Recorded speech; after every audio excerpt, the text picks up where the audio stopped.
Eccoci qua ragazzi, salve a tutti, bentornati sul canale e benvenuti in questo nuovo contenuto con le ultime in casa Napoli per quanto riguarda il calciomercato e questo venerdì, ieri, che ci ha portato ovviamente l'ufficialità di Allegri sulla panchina del Napoli. Tre nomi spuntano che il mister vorrebbe ovviamente in rosa, con una telefonata addirittura a Vicario. C'è un quarto nome a parametro zero che potrebbe fare al caso del Napoli, ma sappiamo benissimo che dobbiamo prima fare uscire e quindi è il momento che Giovanni Manna scatti dai blocchi di partenza e cominci questi 1500 metri con un'andatura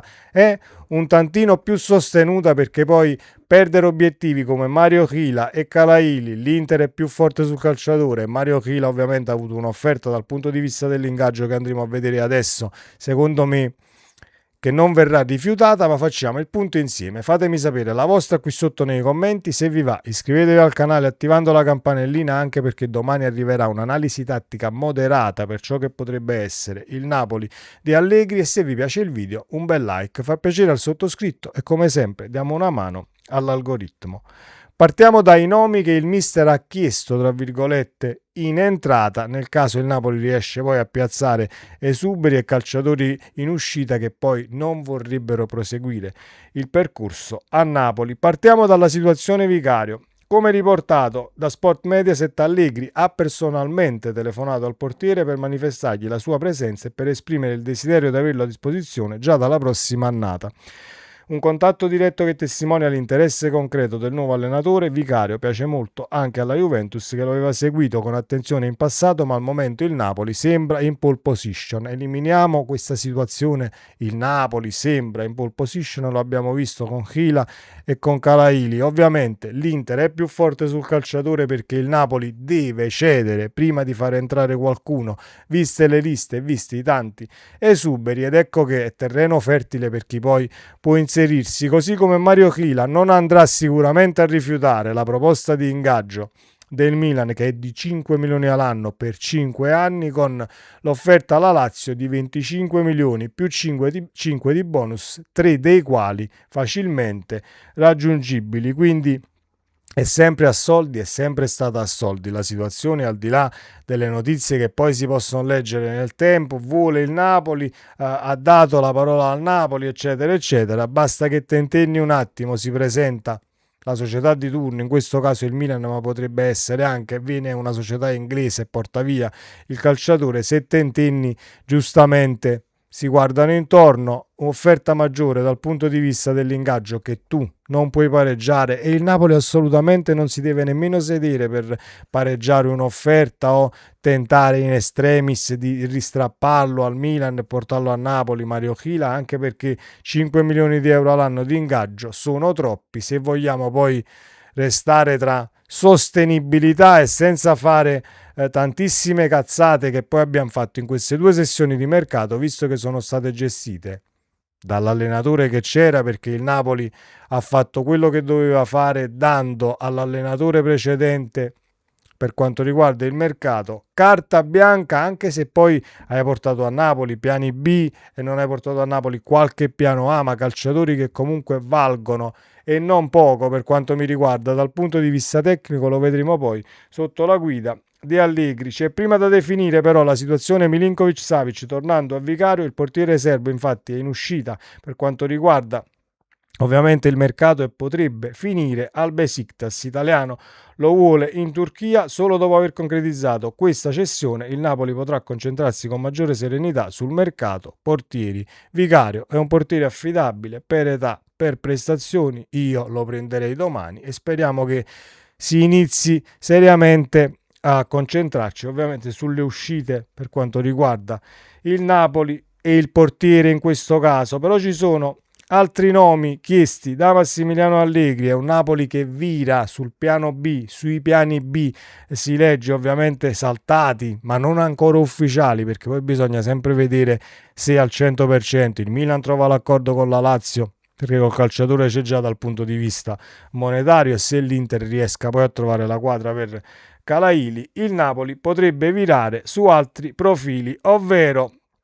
abbiamo parlato di Savic e Vicario ovviamente al posto del portiere che adesso milita al Napoli. Calaili su cui è forte l'Inter e le alternative portano a Bellanova, Norton Cuffy e Dodò. Chila ovviamente al Milan, piace Gatti che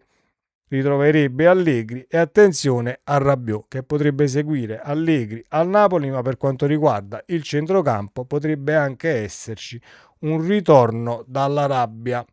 ovvero Frank che sì, sicuramente non è più un giovanissimo, però ha fatto un bel mondiale, è ancora in formissima. C'è uno stipendio da 14 milioni per l'Arabia Saudita che dovrebbe diventare poi uno stipendio da 3,5 o 4 al massimo, e non credo che diciamo si vada in questa direzione per quanto riguarda il centrocampo, ma avresti lo stesso problema anche con Rabiot, a meno che il legame con Allegri e la voglia di vedere a Napoli non sia talmente forte per quanto riguarda il francese, ma sappiamo benissimo che le pretese per quanto riguarda la situazione di mercato da parte di Rabiot e ovviamente chi lo assiste sono sempre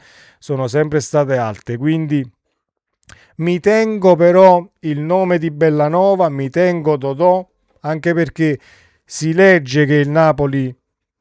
inizia ad incamminarsi sul piano B per quanto riguarda la situazione esterno a destra. A me Dodò o Bellanova non dispiacciono affatto, poi arriva Norton Cuffy, benissimo, profilo che comunque ha tanto da dare ancora a se stesso e anche alla società che lo prenderà e lo comprerà, quindi dal punto di vista della voglia, dal punto di vista della motivazione e anche dal punto di vista delle caratteristiche, anche Norton Cuffy potrebbe far bene al Napoli. Non sto qui a strapparmi i capelli che non ho più poi tra l'altro per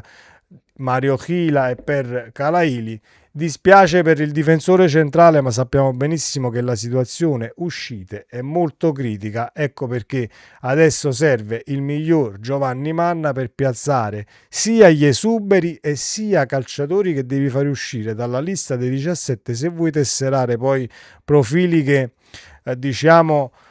sono sopra i 22 anni e non possono essere inseriti altrove nelle liste. Quindi abbiamo letto, si torna su Natali, profili di 18 anni, 20 anni, facciamo così, non facciamo così. Io non credo che il Napoli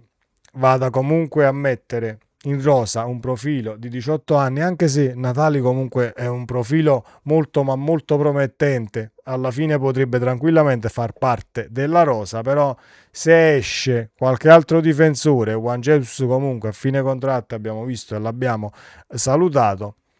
te la rischi un tantino se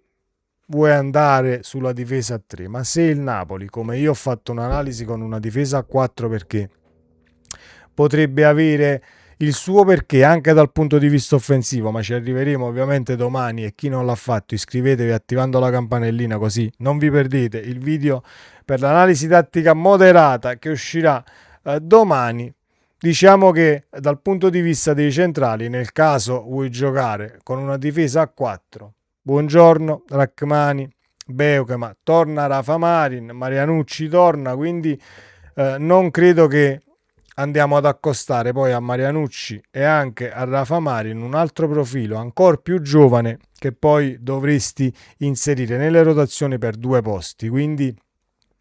vediamo poi come andrà a finire la situazione centrali, ma mi intriga più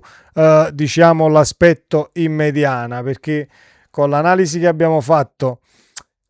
dovrebbe diciamo il Napoli dovrebbe virare su caratteristiche per calciatori alla Rabiot per quanto riguarda lo schermare anche la linea di difesa. Sto spoilerando un tantino l'analisi tattica di domani, però i nomi che sono usciti e le richieste di Allegri, che poi siano vere o meno, portano sicuramente dal punto di vista tattico all'idea di calcio del mister, che sì, potrebbe essere un Napoli moderato, potrebbe essere un Napoli sicuramente che diciamo non lo prende il gol e poi cerca di farlo, ma non è del tutto così, e quindi appunto vi invito ovviamente domani a condividere l'analisi tattica che caricherò sul canale, perché ci sono delle situazioni molto ma molto interessanti. Non sto qui ad arrabbiarmi, abbiamo perso fila, abbiamo fatto tardi, non abbiamo fatto tardi, sappiamo benissimo che tutto funziona dal punto di vista del mercato con un'offerta sull'ingaggio, e se ti presenti, soprattutto per quanto riguarda fila, con 5 milioni all'anno, io non mi siedo nemmeno al tavolo, perché so benissimo che sarebbe una situazione che poi mi porta nel tempo ad avere problemi, paletti, mercato, eccetera, eccetera, eccetera, cosa che il Napoli deve assolutamente risanare, tra virgolette, anche se non siamo messi malissimo, ma dobbiamo sfoltire una rosa che in 2 anni è stata, diciamo,